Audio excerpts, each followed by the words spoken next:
Hello, I'm Paul Sweers, professor in the Department of Management at George Washington University, and this is part 2 of my presentation on entrepreneurship in the cognitive economy. So with that, we'll go ahead and get started, okay? Now, in the earlier module, we did some introductory work primarily aimed at convincing you that the cognitive economy was existing, okay, was actually a revolution is occurring right now to create this cognitive economy, and to argue that you need specific skills in order to succeed in that economy. We're going to continue on that track, but we're going to try and enrich it a little bit in this brief presentation. Our primary goal in part 2 is to address the question, how can thinking skill development contribute to your entrepreneurial success in the cognitive economy? Okay. Remember Ben, okay, in The Graduate, all right? He did get the girl, by the way, all right? I don't know if he got into the plastic industry, but as I suggested earlier, had he gone into the plastic industry, he would have been part of an industry that is now worth $450 billion. Okay? It would have been a good choice from an entrepreneurial perspective. Okay? With that, here in 2018, I think as an entrepreneur, one of the first things you want to ask yourself is, what industry do I want to join? Okay? Now, plastics is an industry, but of course plastics is a sub-industry of the larger chemical industry or petroleum industry. So it's not particularly easy to identify the industry that you want to join. Okay? In order to do that, you've got to draw upon your creative thinking skills, because what you're really trying to do is find the intersections within the emerging economy.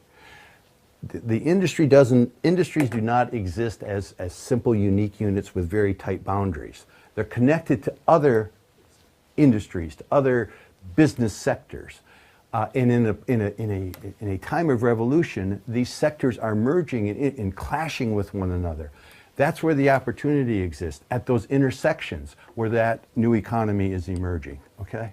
And then once you've identified how you want that intersection that you want to position yourself, that's when you begin to apply the skill of innovative thinking. Because as we mentioned coming up here, you're going to try to create a business model that will differentiate you from your competitors, the other entrepreneurs who are trying to capture a piece of that market, and you'll do it that will differentiate you in a sustainable way. Okay? I'll give you a little biblical background, or at least inspiration here. I always love this quote from Ecclesiastes. The thing that hath been is that which shall be, and that which is done is that which shall be done. And here's the key phrase, and there is no new thing under the sun. There's no new thing under the sun. I'm really mentioning that and hope to take some of the pressure off you. Okay? The fact that, and this is the thing that many people find difficult about creativity, they're afraid they won't create something totally new or original, something that hasn't, that's been done before. Well, here's the deal. Yes, there's a very good chance it's been done before, but it's probably, and here's the key, it's probably not been done quite the way you're going to do it. All right? So there's a little bit of confidence building here around the question of creative thinking, and that's why I'm saying it's a skill. All right? You have to actually know how to differentiate something that's creative from something that isn't. All right? Just creating the thought isn't sufficient for creative thinking. You have to know and you have to be confident that it is in fact something different. Okay? Now the next point that I want to make, and this is associated more closely to innovative thinking, is that the real success that you're going to find is if you can find a place to ride the wave. So we've introduced the idea of a cognitive economy. That's the big wave. And all of those other economies that we listed in part 1, those are labels for the big waves, right? If you want to be successful over your lifetime, what you'd really like to do is catch a piece of that wave. Find your place, and as you can see in this photo, not everybody does. There's many people that are going to fall, all right? You want to be the guy up front there. You want to be the person that catches the wave and stays in that sweet spot until you choose to leave it, okay? Not the wave kicking you out. But catching the wave is a very important concept here. That goes back to the idea of choosing your industry, because that industry is a piece, one of the bigger pieces, and then you want a smaller piece, and the smaller piece until you get to your piece of that industry, okay? Innovation is a thinking skill, okay? And part of that innovative thinking skill is developing the capacity to do two things at the same time. To simultaneously look forward while you're looking backward, all right? Now think about that for a moment, looking forward while you're looking backward. Can you do them both at the same time? Well, one analogy we can use for that is what happens when you're driving. Okay? Are you looking forward? Yes. But if you're going to be a safe driver, you're also looking backward at the same time. You've got those mirrors, and if you don't use them, eventually you're going to find yourself in trouble. Okay? The entrepreneur is often said to be someone who's driven. I like to think of the entrepreneur as someone who knows how to drive, and drive well, okay? Cognitive science tells us that we have a natural bias toward looking backward first. And this is an issue for many entrepreneurs. They're looking backward at what have others done and how can I mirror them? Right? Well, as soon as they start mirroring them, they're not being creative. They're simply reproducing. That's going to stunt them. That's going to prevent them, okay? So what you have to develop the skill of doing is learning how to stay focused on looking forward while simultaneously looking backward. Why? Because we are learning creatures. We have to look backward. Okay? Operant conditioning. Maybe you're acquainted with B.F. Skinner, the famous early contributor to what we now call cognitive science. But he told us that we learn from the reward structures that we experience going through life. Those reward structures are those memories that are embedded in our heads, in our minds. We have to depend upon that learning. But at the same time, we're trying to create something new. So if we get lost in what we have learned, we're not willing to take the risk that allow us to move forward. That's a lesson from cognitive science, okay? I'm going to give you two practical examples of folks who are have or are trying to ride the wave of entrepreneurship. They're trying to attach themselves or have successfully attached themselves to changes in the macroeconomy. My first example is Senator Mark Warner from Virginia, okay? Now, Senator Warner, he hasn't always been a senator. Before he was a senator, he was a kid in Indianapolis, Indiana, who loved politics and decided that he wanted to get closer to politics, so he became a student at George Washington University. He did his undergrad at GW and then moved on to Harvard to get his law degree. He came back to Washington because of his love of government, and he got a job with the Democratic National Committee, while at the same time keeping an eye on the changing environment around him. He noticed that the communications industry, there's this focus on industry, was undergoing change. There was this big thing going on. What was the big thing? Well, what we then called the information economy. President Reagan was elected. A new ideology arrived in town. One of the elements of that was this idea, this push for deregulation. Okay? The Federal Communications Agency became a target. Now, another element that occurred in the environment was new technologies, new innovation had created cell phones. These cell phones required spectrum, radio signals. The government, from decades before, had to regulate that industry because it's a product, spectrum, that can't be unregulated just by its very nature. Radio and television and defense, of course, were owning large parts of that spectrum under government control. The deregulation incentive came along, and so the government actually decided that they would have lotteries to allow pieces of the spectrum to become available to entrepreneurs in the communications industry.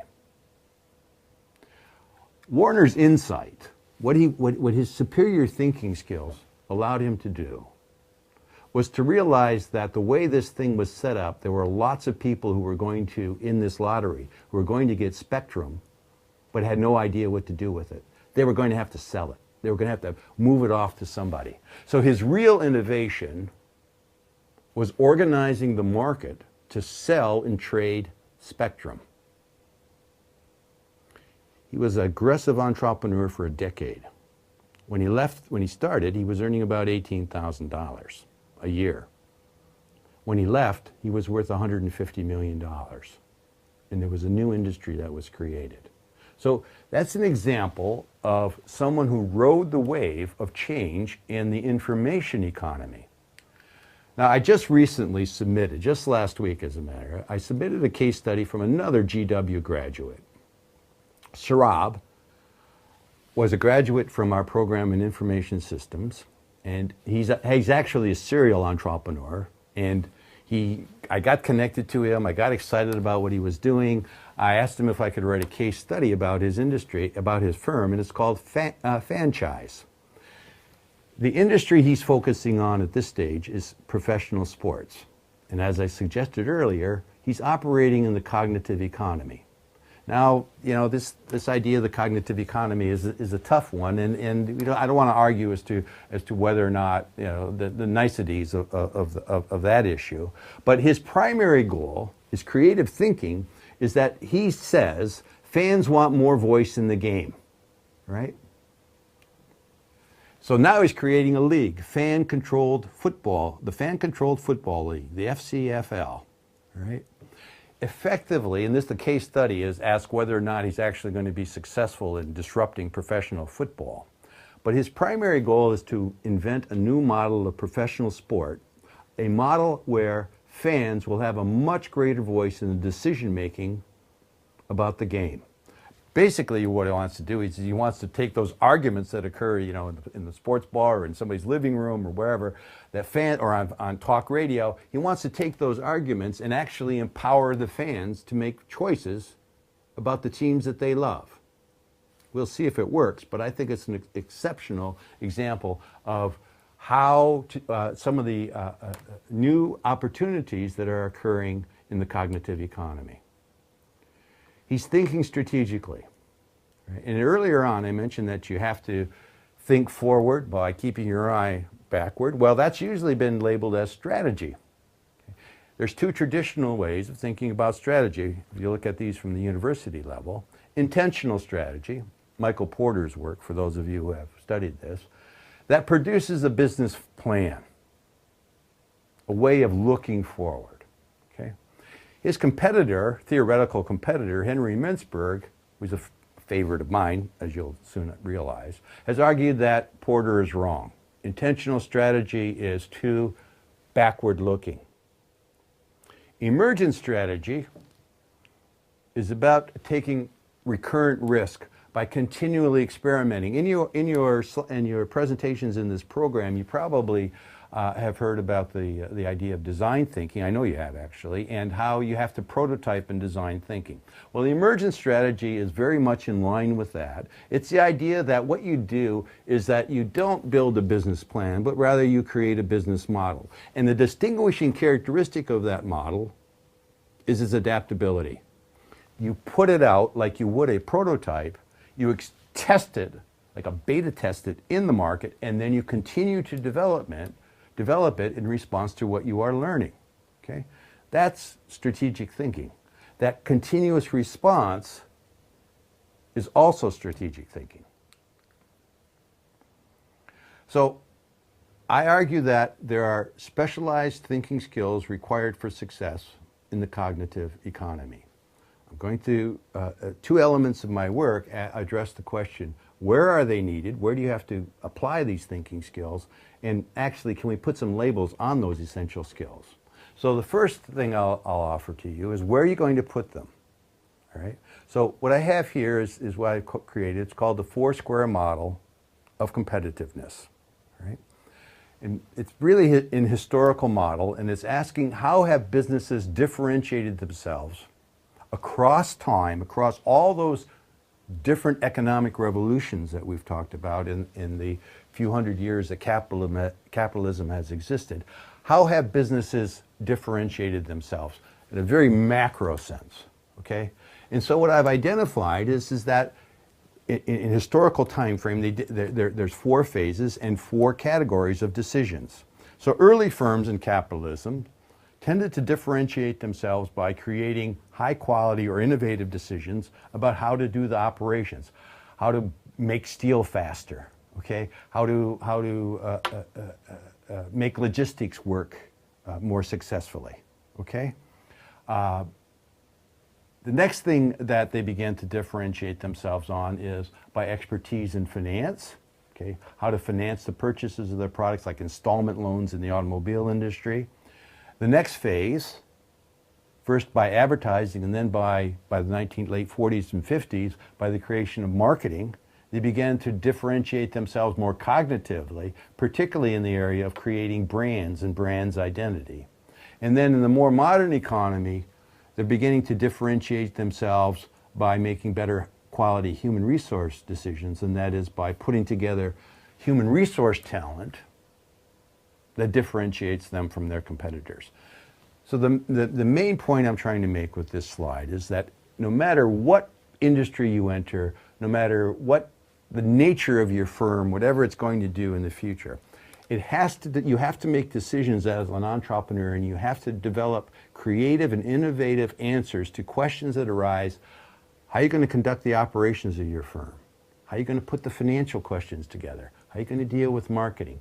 And very, very importantly, how are you going to deal with human talent? Because you're going to need it. So these are the universal decisions. Okay? The next thing that I've done, and I'm going to offer you briefly today, is I've created a course called Critical Thinking Skills for Entrepreneurial Leadership, Management 6277. And in that course, over the last decade that I've been working on it, I identified what I consider to be essential thinking skills. And what I'm telling you here today is that these are skills that I'm advising you to develop.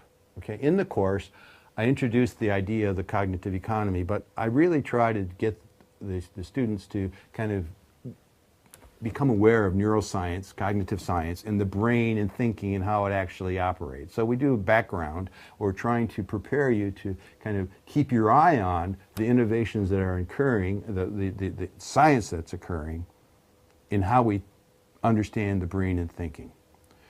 We do different modules then with exercises. Lots of emphasis on critical thinking as a unique form of thinking. And that's very, very close when you begin to analyze it to what scientists have done for decades. You apply the scientific method and you have hypotheses and you test them and then you retest them and you start all over again. So it's this cycle of questioning, critically examining your own world to understand it better. As suggested by other elements of this course, creative thinking is essential. Rational thinking. This one is very important, and I encourage you particularly to take a look at the advances in behavioral economics, which is very neuroscience oriented. But the message there is that much of the thinking that we do, much of human behavior is actually irrational, in great contrast to the rational thinking model that has driven capitalism and economic thinking up to this date. Another very, very important area of innovation and importance is visual thinking. If you think about the technology that we use today, if you think about how many photos you take on your phone and how many little mini movies you make and how many presentations you put together and the film clips and all of this stuff, we are getting more and more information communicated to us visually than before. You have to become a crafter of visual thinking. You have to understand how the brain receives visual thinking. From the biological sciences in particular, systems thinking is very important. we have an ecosystem of firms, an ecosystem of the economy. All of these systems and subsystems are interacting with one another. If you can understand systems theory, you'll gain a much better understanding of the world in which you're operating in. As suggested earlier, of course, strategic business thinking. We want you to be able to craft successful strategies. And lastly, in the course, I try to call attention to non-business thinking, all right? Because here's the issue there, in the sense is that I believe there's something that's called the cognitive intrusion of work. And that is if you only think about work, which is a problem for entrepreneurs, it degrades the rest of your life experience. So you need really to develop some skills for overcoming the bias toward action, the bias toward always thinking about work that is required for entrepreneurial success. Right? You have a right to a family life. You have the right to a life outside of work. You have to pursue it. So learning to think in other spheres is very important. So let me summarize then Module 2 here, okay? The cognitive economy is similar to other economies. So I borrowed this little phrase from a trip to, I picked it up on a trip to Cambodia, that everything is, they're same, but different. The cognitive economy is the same as the old economies, but it's different at the same time, right? So you have to identify where those differences are and take advantage of them. You might want to change the word for what you do from being an entrepreneur to referring to yourself with a new job title, a dynamic business modeler. Okay, how about that? All right, it's just an experiment, a thought experiment. But the idea is that as an entrepreneur, you're going to develop a business model, an emergent business model, and you're going to have to constantly adjust that going forward. That's the path to success. Staying on task, looking forward, okay?